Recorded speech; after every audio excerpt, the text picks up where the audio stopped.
Good evening and welcome everyone to the Inspire Foundation's 10th birthday celebration. Tonight we bring you 10 inspiring moments. Moments that started with a dream. A dream of one person to inspire young people to change their world. Please welcome the founder and executive director of Inspire, Jack Heath.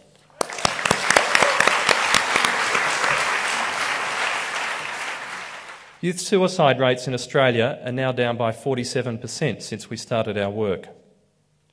We can't say how much we've contributed to that decline because there are so many forces at work in all this. But based on feedback from young people alone, and some of whom are with us here this evening, we know our contribution has been a significant one. So, looking back on 10 simply wonderful years, I offer my heartfelt thanks to the many, many people who are now part of the Inspire family. Our truly amazing staff, our directors, our patrons, our donors and benefactors, our supporters, our teachers, our advisors, our friends and our families. But most of all, thank you to the thousands of young people who continue to inspire us on a daily basis with your heroic acts of courage. Acts that reaffirm a deep-seated faith in our common humanity, and as one young person put it a few years back, just make you feel good to be alive. No award can ever adequately acknowledge what you young people have given us. Thank you. I'm both honoured and incredibly humbled to be here tonight. Reach Out, the Inspire Foundation, have become a critical part of the youth service sector, and it is hard to imagine a world without Reach Out.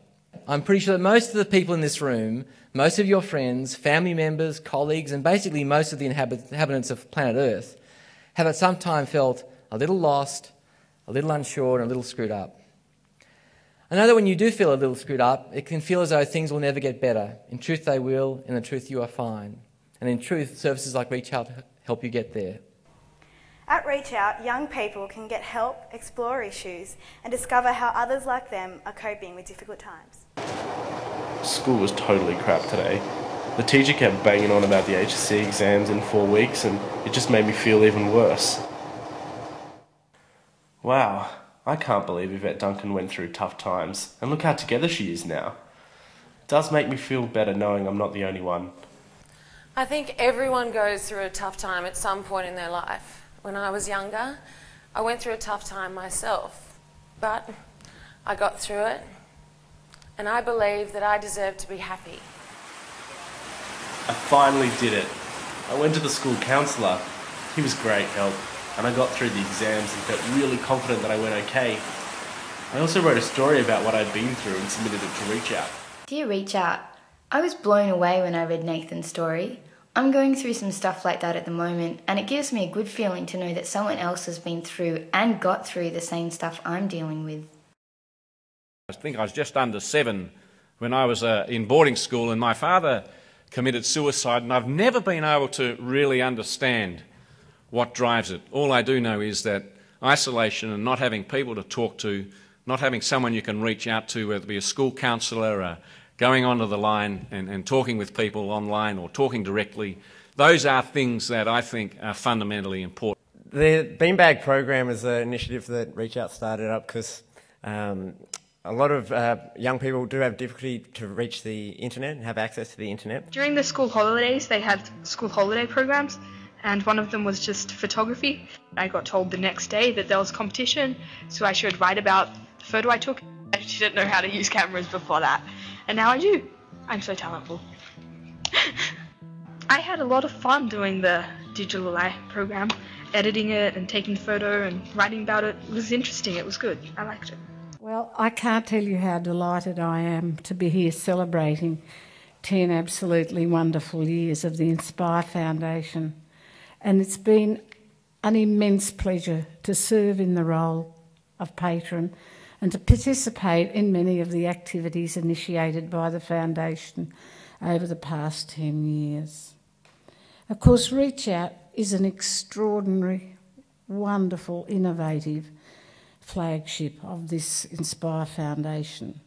And that movie that we just saw shows how those children too have been given a life. You know, we like to say to people, oh, get a life. Well, in fact, That's what they were all telling us they were now getting, a real one. So my great appreciation, Jack, to you, the supporters, to all the supporters, the partners, the directors, the staff, and above all the young people who have responded in the way they have. Thank you all. Good evening. Welcome to this special news report coming live from the Sydney Opera House. It's November 22 in the year 2031, and I'm your host, Nick Cox. Tonight, we celebrate 25 years of Act Now.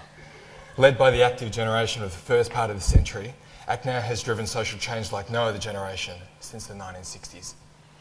From those humble beginnings in a Balmain warehouse, the Act Now movement has spread throughout Australia and the world. Coming up after the break, the President declares free tertiary education for all students. She said it fulfilled the final gap in allowing all young people equal access to education.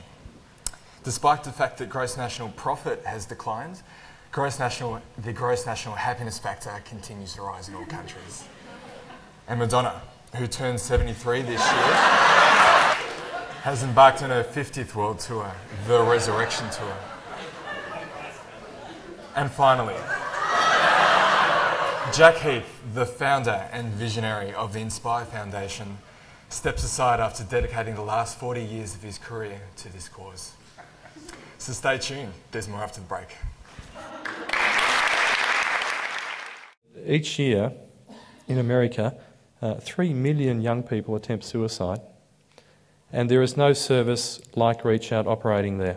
The possibility exists to actually have a global impact on young people's mental health by 2020.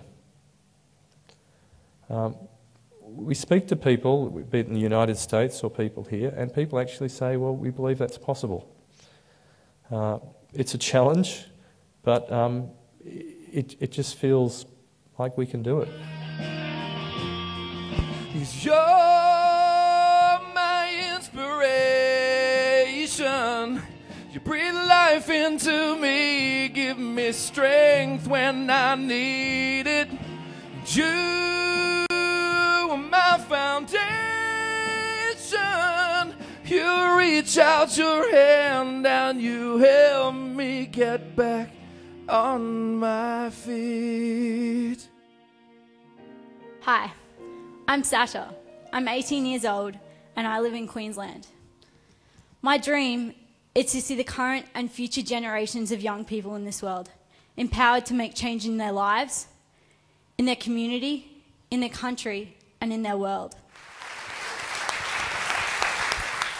Hi, my name is Ingrid. I'm 22 years old and I live in Sydney, and my dream is to see the end of youth suicide.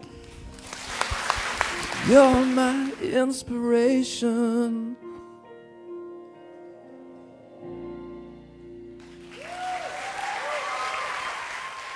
My dream for young people is to be themselves and to be happy and to live their lives the way they want to live their lives and do what they want to do. The thing that inspires me about Inspire, and always has, is the fact that youth is always involved at the most fundamental level, and that really came through in the show. Young people, given the opportunity, can do extraordinary things. And that was their event. They organised it, they did a great job, but it really sort of was a great display of young people at work.